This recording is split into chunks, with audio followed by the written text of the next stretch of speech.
You don't become anchors of the most successful genre TV show in television history without being amazing dudes, and they really are amazing guys. We love them. So happy to have them here for you right now. Please welcome the gentleman, Mr. Jensen Ackles, Mr. John.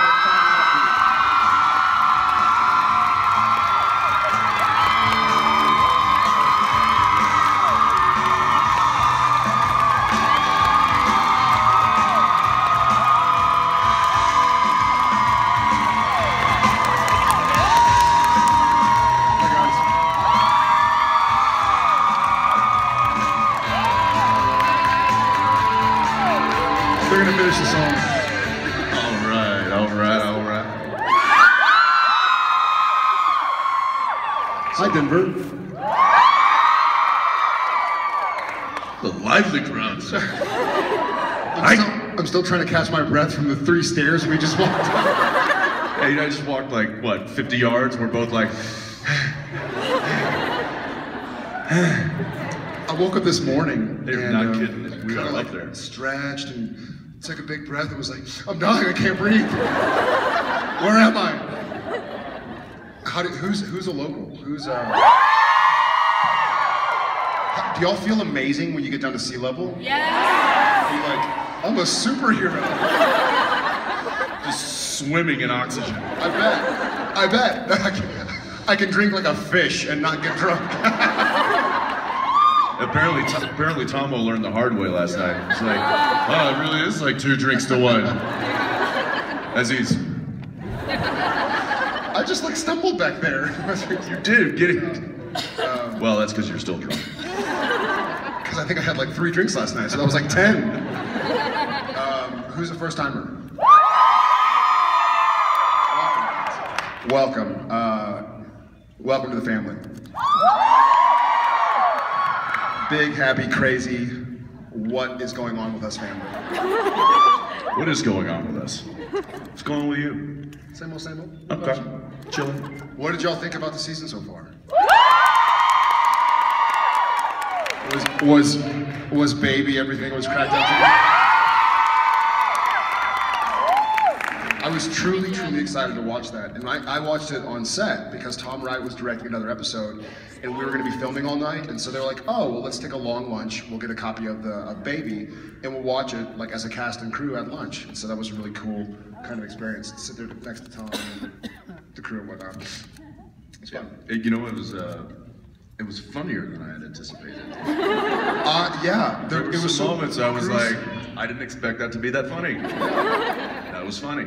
It was super funny. When the windshield wiper takes the head off. I was laughing. I don't care who you are, that's funny. I think the hardest I laughed was the fight scene with you like stomping.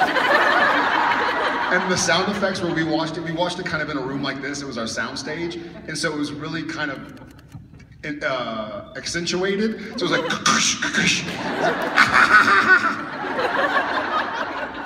Nothing says funny like a boot to the forehead. Yeah, jeez. Still, it was funny though. The fight scene from the back when you and Teach first get into the fight, it's like, son of a... anyways, yeah, we liked it as well. Or after I throw him into the door and then I walk over and None of that was scripted. What's that? Getting beat up by a girl. And always getting beat up by a girl. Happens to me all the time. That's what I do. But I bite back. Yeah. Well, before we sit here and jabber about Baby, which I guess y'all have seen, so we don't need to tell you about it. Let's get to some questions. Let's see if somebody wants to. Are we doing? I saw a hand over there. Yes.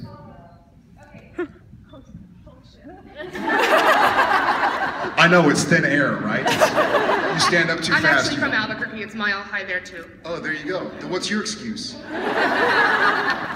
It's you. You take my breath away.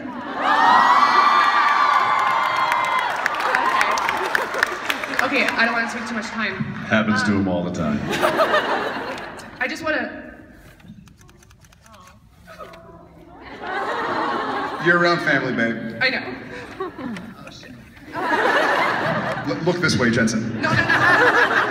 First you take her brother away, now you're making her cry, Jared. Just turn around. I just want to thank you guys because of the men you are, and what you come to represent, you've helped me through a lot of shit.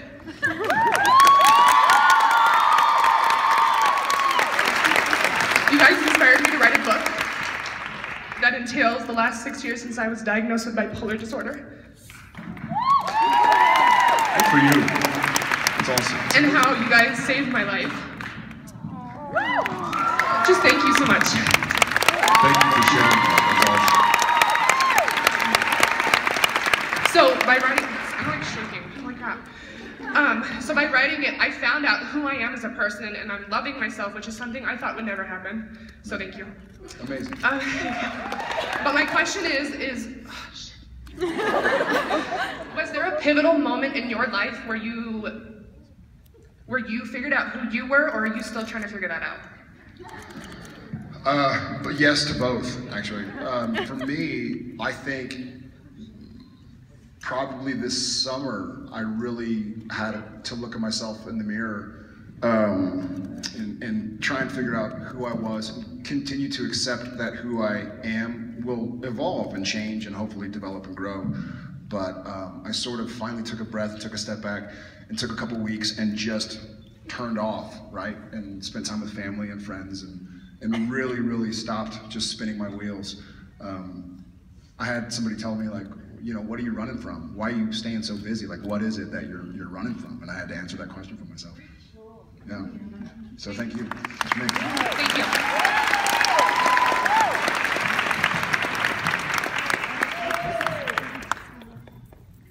This is my turn. Yes. How about right there?